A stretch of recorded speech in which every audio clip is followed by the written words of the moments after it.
Hello everyone. So I'm going to be discussing various forms of representations of gay men, using examples from both film and within photography as well. But firstly, I would like to just quickly talk about this piece by Dwayne Michaels, titled The Unfortunate Man. I'll just read out the piece of text that he's written beneath the image. So, the unfortunate man could not touch the one he loved. It had been declared illegal by the law. Slowly his fingers became toes, and his hands gradually became feet. He began to wear shoes on his hands to disguise his pain. It never occurred to him to break the law. And so Michaels talks about a message he is attempting to deliver through this piece at a talk he gives at the Leslie and Lohan Museum. And that message is to not let other people define you, because if you do, then you'll never be free. So not to let the law or the church or the public define you, or else you're forever going to be limited to these expectations that other people have of you. And so I'd like for you to keep this message that's being delivered through this piece with you throughout the talk, because I think it's a message that each of the examples I'm going to be talking about are ultimately trying to achieve. So Charles Hawtrey, he's most famously known for his appearance in the Carry On films. So he plays a very over-exaggerated, typical stereotype of the gay man from the 1950s, 60s era. And the effeminate mannerisms that he portrays in his character remain a constant throughout all of the films that he does. Even whilst playing the heterosexual characters, he remains to keep this very camp facade. And so, specifically in the film Sergeant, he plays an army recruit. And in this film, the army makes several attempts to make a man out of him. And being the flamboyant character he is, all of these attempts at masculine values end up looking ridiculous and stiff and rigid. So as a result, what Hawtrey ends up doing is mocking these heterosexual definitions of what a man should be. Now, around about the same time, we had this actor, Rock Hudson, who also began to reframe people's understanding of gay men and masculinity. He's an American actor who often featured as the lead in romantic comedies, and he embodied the ideal heterosexual man of the time, with all the masculine traits that women loved and that men styled themselves off. So it came as a shock to people then that he came out as gay, because people believed that Charles Hawtrey was gay, and that sort of mannerism was, and not Rock Hudson because he was too heterosexual looking. And so these representations within film show us the ideas of gay men have been challenged before, and it told people that didn't have to conform to these narrow-minded expectations that people had of them. So now if we move on to around about the late 80s, when the AIDS epidemic broke out, and from the start, gay men very quickly associated with this disease. So our homophobic culture produced an illness which was restricted to the homosexual body and its engagement in deviant sex. And so this association between the homosexual body and AIDS was so strong that it ended up just conflating into one. And visual representations at the time only strengthened this connection, often featuring gay men as the victims of AIDS.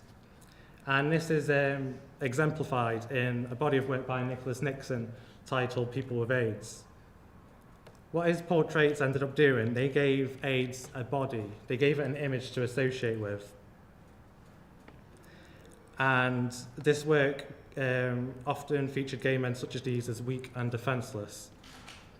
So what these portraits also ended up doing was individualizing the problem of AIDS. It made the suffering subjects the face of AIDS in these images.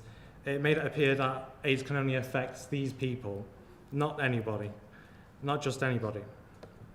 So they became portrayed as ill outcasts, stigmatized for their illness. Around about the same time, we had this artist, Felix Gonzalez-Torres, who exhibited this image in the Museum of Modern Art in New York. whilst at the same time exhibiting the same image on 24 billboards throughout the city. And so these billboards would appear quite ambiguous to pedestrians walking by. Without the usual context of a gallery or previous knowledge of the artist, they're left with what the image signifies in order to construct any meaning from the image. So what we have here is it's a bed, an unmade bed with impressions left on the pillow, which suggests the absence of a body that once lay there, signifying loss or even death. So what this photograph actually was a photograph was a memorial to the artist's partner, who had died of AIDS in 1991. And so with this new knowledge of the image, it becomes a depiction of AIDS. But it does something different from the usual depiction of AIDS from that era. AIDS has no body to associate with here. It just has the grief and the loss suggested in the image to associate with. So what the artist actually ended up doing was refusing this definition that gay men and AIDS were one and the same thing, and it began to break the link that joined them. So if we look at representations today, there are plenty of TV and film I could go on to talk about, but I've noticed that there appears to be a lack within the sporting world. For example, just 23 out of 14,690 athletes in the London Olympics were openly gay. Now, this is an improvement on the 10 openly gay in the Beijing Olympics, but still, just that 23 made up 0.16% of the total number of athletes. But if we consider that 6% of the population are estimated to be gay, this suggests that there's a lack of participation from the LGBT community, the LGBT standing for lesbian, gay, bisexual, by the way, or that not everyone within the sporting culture is openly gay and comfortable with being openly gay. But this lack of a presence of gay people in sport isn't surprising if we understand this term orthodox masculinity, which is a form of masculinity most typically esteemed within sporting cultures. And so the principal conditions are that 1B, heterosexual and hypermasculine. This combination is so strong that heterosexuality and masculinity are deemed synonymous. Cultural conflation that Progner calls heteromasculinity. And so what this theory of masculinity suggests is that sport has been used to promote male dominance over women and gay men within society. It gave the opportunity to demonstrate strength and violence, and the competitive nature of sport was used to justify social dominance. But this process of gaining social dominance can only work if both women and gay men are excluded from participating. Therefore, heterosexual men wouldn't have proof with sport as being superior. Stonewall are a leading charity for the LGBT community, and they conducted a report of gay people's views about sport. And the participants' views in the report were that sport is a way for boys to express masculinity because it is macho. They also made direct associations between both football and rugby with being masculine and for straight men. See, Stonewall believes that these views can be tackled by a more diverse experience of sport at a young age, could challenge existing stereotypes and encourage a broader range of people to play, and that their participation could be increased if there were a stronger presence of LGBT role models in grassroots and high-profile sports. So if we look into sports specifically, I found that as of 2012, there were no openly gay men in football in England's top 4 divisions. But recently, Thomas Hitzberger, former player for Aston Villa, announced that he was gay after retiring. A similar story happened with Robbie Rogers, again, who announced he was gay after retiring from Leeds.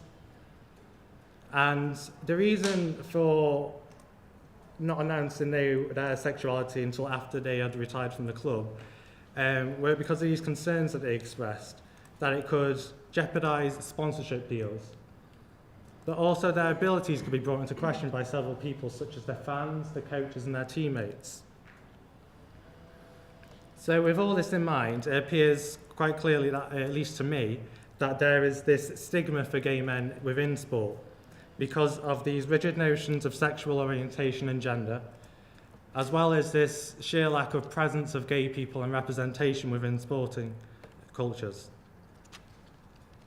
Representation that both Stonewall believe could work, and as we have seen before, representations can work in altering people's perceptions. Okay. Thank you.